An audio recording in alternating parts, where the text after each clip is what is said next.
আজকে দেখো আমরা জিকে সিইউটি যে জিকের পোর্শন শুরু করেছি সেখানে আজকে ইতিহাস নিয়ে আলোচনা করব। তো আজকে হচ্ছে তোমাদের ক্লাস 7। তো তোমরা যদি আরও বিস্তারিত জানতে চাও তাহলে ডেসক্রিপশনের লিঙ্ক থাকবে, সেখান থেকে তোমরা আমাদের গুরুত্বপূর্ণ যে হোয়াটসঅ্যাপ চ্যানেল রয়েছে, টেলিগ্রাম চ্যানেল রয়েছে, সেখানে জয়েন করতে পারো।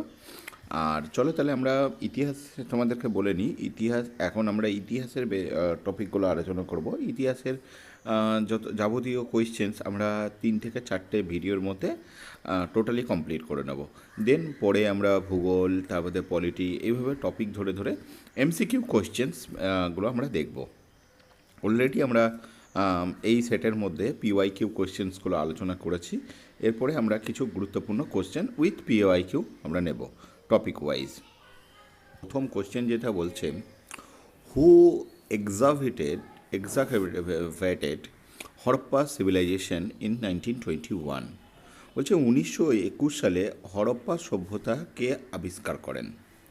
অপশানগুলো দেখো। আর ডি ব্যানার্জি, মানে দয়ারাম দয়ারাম ব্যানার্জি। নেক্সট হচ্ছে ভুল বললাম একটু। আর ডি ব্যানার্জি মানে হচ্ছে রাখাল দাস বন্দ্যোপাধ্যায়, আর ডি ব্যানার্জি। নেক্সট হচ্ছে দয়ারাম সাহানি, তারপর রয়েছে জেপি যোশী, আর হচ্ছে অমরেন্দ্রনাথ।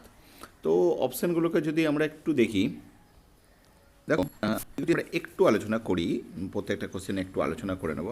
দেখো, হরপ্পা সিভিলাইজেশন এক্সাভেটেড কে করলো? তাহলে 1921 সালে তোমার রবি বাহাদুর দয়ারাম সাহানি, ওনার পুরো নাম। তাহলে কী হবে?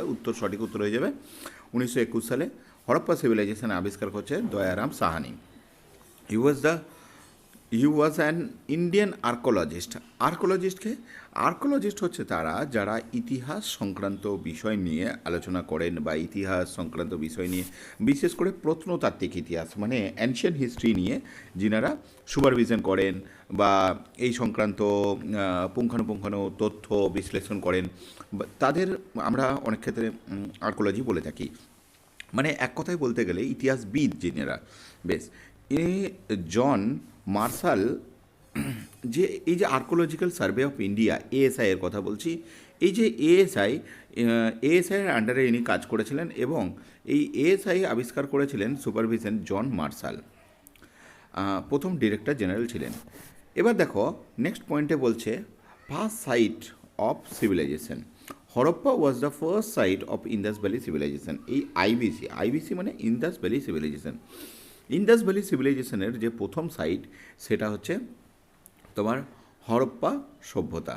বেশ, এরপর বলছে যে which led entire civilization being named Harappa civilization, যেটাকে কেন্দ্র করে এন্টায়ার সিভিলাইজেশনের নাম তোমার হরপ্পা সিভিলাইজেশন হয়েছিল।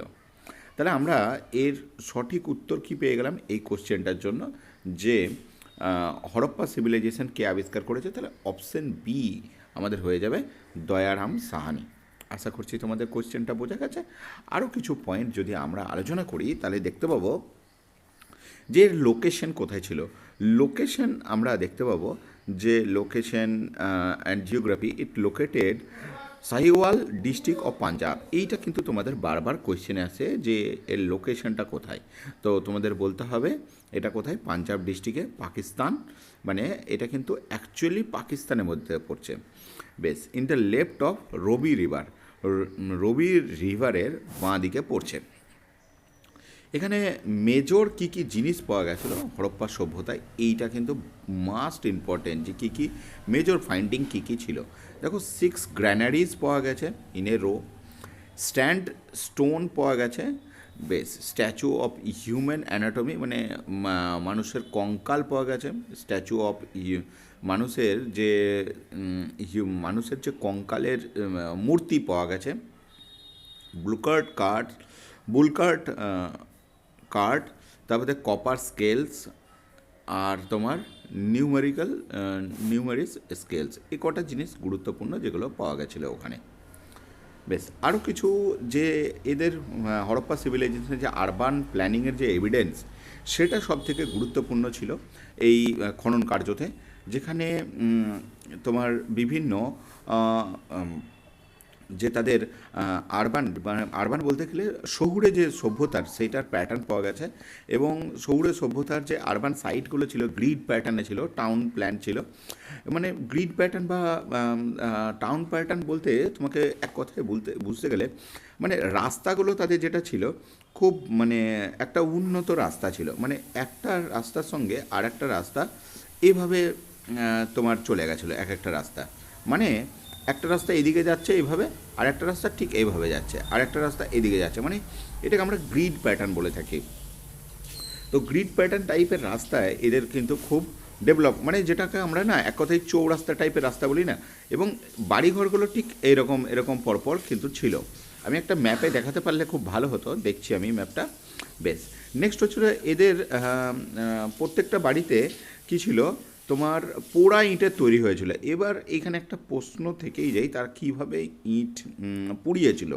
তারা রোদে শুকিয়ে ইঁট পুড়িয়ে কিন্তু তাদের বাড়িগুলো ছিল। মোটামুটি তার এই গেল আমাদের হরপ্পা সিভিলাইজেশনের কোশ্চেন্স। এটা কিছুটা মানে ড্রোন একটা পিকচার, যেটা দেখো ছবিটা অতটা ক্লিয়ার নেই, কিন্তু এখানে দেখো তুমি টাউনশিপ প্ল্যানিংগুলো বোঝার চেষ্টা করো, তাহলে গ্রিড প্যাটার্নটা কি। এই দেখো রাস্তা, এই রাস্তা চলে গেছে, এবং দেখো রাস্তা এভাবে ঘুরছে। আগে যে দেখো এদিক থেকে রাস্তা মিশছে, এবং দেখো একটা বাড়ি সাথে কিভাবে অন্য বাড়িগুলো পরপর পরপর লেগে আছে। তো এখান থেকে আমরা মোটামুটি একটা জিনিস আলোচনা করতে পারি, মানে এদের মানে যেমন দেখতে পাই আমরা শহরে একটা বাড়ির সাথে একটা বাড়ি লেগে রয়েছে, একদম কাছাকাছি রয়েছে, এই যে বাড়িগুলো দেখো, দেওয়ালগুলো দেখো। তো এই মোটামুটি এই পজিশনটাকে আমরা গ্রিড প্যাটার্ন বলে থাকি, এবং রাস্তাগুলো কতটা উন্নত, এই সভ্যতাই হচ্ছে গ্রিড প্যাটার্ন টাইপের সভ্যতা। পরবর্তী কোশ্চেন আমাদেরকে দিয়েছে, বলছে what was found at Mohenjodaro great bath. মহেঞ্জোদারোতে যে গ্রেট বাথ আবিষ্কার হয়েছিল, গ্রেট বাথ কী হয়েছিল, গ্রেট বাথে কী ছিল, fire altars, water tank, dockyard আর ফ্লোগার্ড ফিল্ড। দেখো এইটা দেখতে পেলে the great bath discovered in 1920, 1920 সালে গ্রেট বাথ আবিষ্কার হয়েছিল। During excavated of the Indus valley civilisation at Mohenjodaro, Sindh, Pakistan. তাহলে দেখো মহেঞ্জোদারোটাও কিন্তু পাকিস্তানে অবস্থিত, তাহলে বেশিরভাগ সিভিলাইজেশন আমরা দেখতে পাচ্ছি বর্তমান পাকিস্তানে অবস্থিত, যেটা বর্তমানে সিন্ধ, কোনো কোনো জায়গায় আবার লারকানা ডিস্ট্রিক্ট আছে। Is regarded as the earliest public water tank of the ancient world. মানে এইটা যেটা ছিল সেটা হচ্ছে এই যে তোমার সিভিলাইজেশনের মধ্যে যে গ্রেট বাথ, এটা ছিল একটা water tank. It was the masterpiece of Harappan civilization engineering. মানে এই যে সভ্যতাটা ছিল, এই যে তোমার গ্রেট বাথটা ছিল, বৃহৎ যে স্নানাগার, এইটা কিন্তু সিভিলাইজেশন বা ইঞ্জিনিয়ারিং, হরপ্পা ইঞ্জিনিয়ারিংয়ের একটা মাস্টার পিস ছিল, এবং মেজারিং অ্যাপ্রক্সিমেটলি 12 মিটার, মানে 29 ফুট লম্বা আর 23 ফুট চওড়া ছিল। এটা ওয়াইড ছিল 23 ফুট, অ্যান্ড 2.4 মিটার, মানে 8 ফুট কিন্তু ডিপ ছিল এটা, মানে গভীর ছিল 8 ফুট।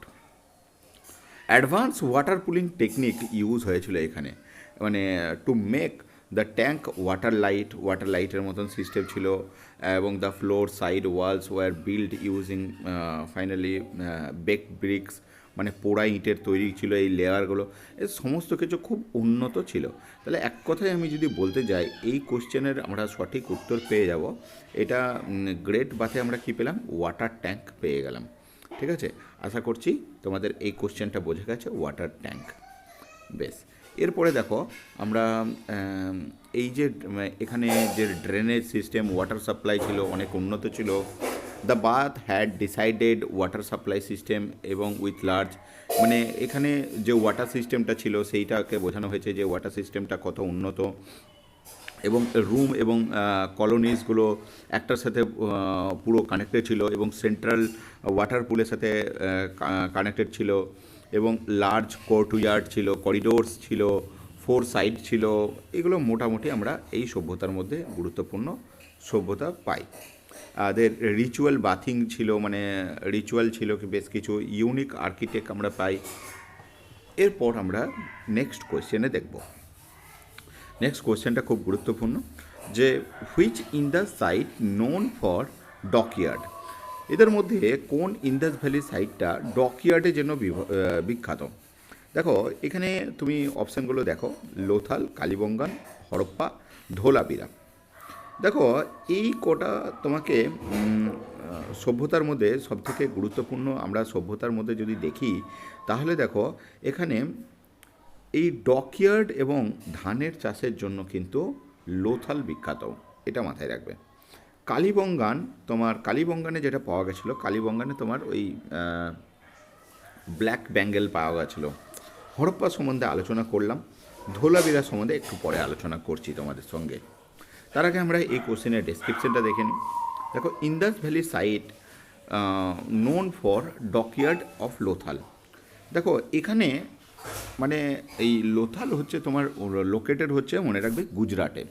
কোথায় অবস্থিত? গুজরাটে অবস্থিত, নিয়ার ভগোয়া রিভার। এইখান থেকে কিন্তু কোশ্চেন এসেছিল বিগত বছরগুলোতে, যে ভগোয়া রিভার কোথায়। গল্ফ অফ খাম্বাতের কাছে অবস্থিত, গল্ফ খাম্বাতে অবস্থিত। It is recognized the world the earliest known artificial dockyard. এটাকে কেউ কেউ রেকগনাইজড করে যে পৃথিবীর সবথেকে প্রথম আর্টিফিশিয়াল ডকইয়ার্ড। এবং এখানে অ্যাডভান্স মেরিটাইম ইঞ্জিনিয়ারিং ইউজ হয়েছে, এবং তখন থেকে এটা কিন্তু এখানে যে মানে আমাদের যে হরপ্পা সভ্যতার সময় যে ব্যবসা বাণিজ্য হতো সমস্তটাই কিন্তু যে বন্দরের মধ্যে দিয়ে হতো, সেই বন্দরটাই ছিল কিন্তু এই তোমার এই সিটিটা। বেশ, এবং এখানে মানে হচ্ছে লোথালকে বলা হচ্ছে। এবং এখানে যে এক্সপোর্ট হতো সেটা হচ্ছে ব্রিডস, আইভারি, কটন, টেক্সটাইল, এগুলো থেকে কিন্তু বারবার কোশ্চেন্স আসে। দ্য ওয়ার্ল্ড আর্লিয়েস্ট ডক, এটা বলতে পারো, যেটা মোটামুটি 2400 বিসিতে অবস্থিত। এবং তুমি যদি আরও দেখো যে এখানে ইঞ্জিনিয়ারিং যে মার্ভেলটা ছিল সেটা কিন্তু সব থেকে গুরুত্বপূর্ণ। এবং এখানে রাফলি 218 মিটার লেন্থ ছিল, এবং 37 মিটার ওয়েথ ছিল, মানে চওড়া ছিল, যেটা কিন্তু মানে খুব গুরুত্বপূর্ণ একটা পোর্ট ছিল, যেটা কিন্তু খুবই ইম্পর্ট্যান্ট ছিল। এবং এটা সবরমতী রিভারের সাথে কিন্তু কানেক্টেডও ছিল। বেশ, নেক্সট কোশ্চেন হচ্ছে, where was the dancing girl figure found. Dancing girl যে ছবিটা পাওয়া গেছিলো, এই ডান্সিং গার্লের ফিগারের যে ছবিটা, সেটা কোথায় পাওয়া গেছিলো ডান্সিং গার্লটা? এই হচ্ছে ডান্সিং গার্লের ইমেজ। তোমরা বিভিন্ন জায়গায় আগে হয়তো দেখেছো ডান্সিং গার্লের ইমেজ। এই ইমেজটা নিশ্চয়ই তোমাদের বিভিন্ন হিস্ট্রি বইয়ে তোমরা লক্ষ্য করেছো বা দেখেছো। তো এই ইমেজটা কোথায় ফাউন্ড হয়েছে ওটাই জানতে চাওয়া হয়েছে কোশ্চেনের মধ্যে। মহেঞ্জোদারো সিভিলাইজেশন, আর একটা হচ্ছে রাখিগিরি আর লোথাল। তো এটা সঠিক উত্তর আমাদের হয়ে যাবে, সেটা হচ্ছে dancing girl image figure found in ancient civilization Mohenjodaro. এটা কোথায় পাওয়া গেছিলো? তাহলে মহেঞ্জোদারোতে কিন্তু এই ইমেজটা পাওয়া গেছিলো। এবং লোকেটেড কোথায় বলেছিলাম? লারকানা ডিস্ট্রিক্ট অফ সিন্ধ, লারকানা ডিস্ট্রিক্টে কিন্তু পাওয়া গেছিলো, যেটা বর্তমান পাকিস্তানে। ডিসকভারির ডিটেলস যদি আমরা দেখতে পাই, এটা হয়েছিল unearthed 1926 by British archaeologist Ernest Mackay during exhibition of HR area of তোমার মহেঞ্জোদারোতে পাওয়া গেছিলো। এই গেল মোটামুটি যে মহেঞ্জোদারো সভ্যতার সম্বন্ধে আমাদের মোটামুটি ইনফরমেশন। এরপরে আমরা নেক্সট কোশ্চেন দেখব, যে which important stone came from Afghanistan to IVC. Afghanistan থেকে তোমার আইভিসি মানে ইন্দাস ভ্যালি সিভিলাইজেশনে কোন স্টোন কিন্তু আসতো সেটা জানতে চাওয়া হয়েছে তোমার আইভিসিতে। দেখো, আফগানিস্তান থেকে আমদানির জন্য যদি আমরা দেখি, the most important stone imported from Afghanistan to Indus valley civilization, আমরা যদি এই পোর্শনটাকে দেখি তাহলে সেটা হচ্ছে লাপাস লাজুলি। লাপাস লাজুলি কিন্তু আমদানি করা হতো। This is the vibrant blue এবং semi precious metamorphic rock from highly valued intense colour golden speck spare and symbolic significance. এর প্রত্যেকটা কিন্তু খুবই গুরুত্বপূর্ণ ছিল, যেটা সিম্বলিক ছিল এবং গুরুত্বপূর্ণ ছিল এবং হাইলি রক মেটাফর্মিক দিয়ে বানানো হতো। এটা মেনলি আসতো বা- এটা মেনলি আসতো এবং lapis lazuli was mined from raft Badakhshan region in north eastern Afghanistan থেকে এটা মেনলি আনা হতো। Veda, মানে বেদ, কোন বেদ কথা বলা হতো, which Veda is the oldest and contains 1028 hymns। বলছে কোন বেদটা সব থেকে পুরাতন এবং কন্টেন করা আছে 1028টা হিউমস আছে। সামবেদা, অথর্ববেদা, ঋগ্বেদা, যজুর্বেদা। চারটে অপশান আমরা দেখলাম। দেখো এটার মধ্যে সঠিক উত্তর যদি আমরা দেখব, the oldest Veda is Rigveda. Rigveda হচ্ছে সব থেকে পুরাতন, যেটা ঋগ্বেদা বলা আছে। It was the earliest sacred canonical text of Hinduism, composed in archaic Vedic Sanskrit between approximately 1000 to 1500 to 1000 BCE and contains 1028 hymns organized into 10 books or mandals, যেটা কিনা 10টা বইয়ে এটাকে কম্পোজ করা আছে। এটা তাহলে আমাদের সঠিক উত্তর হয়ে গেল ঋগ্বেদা, কিন্তু আমাদের সঠিক উত্তর হয়ে গেল এই কোশ্চেনটার জন্য। ঋগ্বেদের রবি রিভারের নাম কি জানতে চাইছে? বিপাশা, শতদ্রী, পুরুষিনী না আশিকিনী? দেখো এই কোশ্চেনে সঠিক উত্তর যদি আমরা দেখি, দ্য অ্যানশিয়েন্ট বৈদিক নেম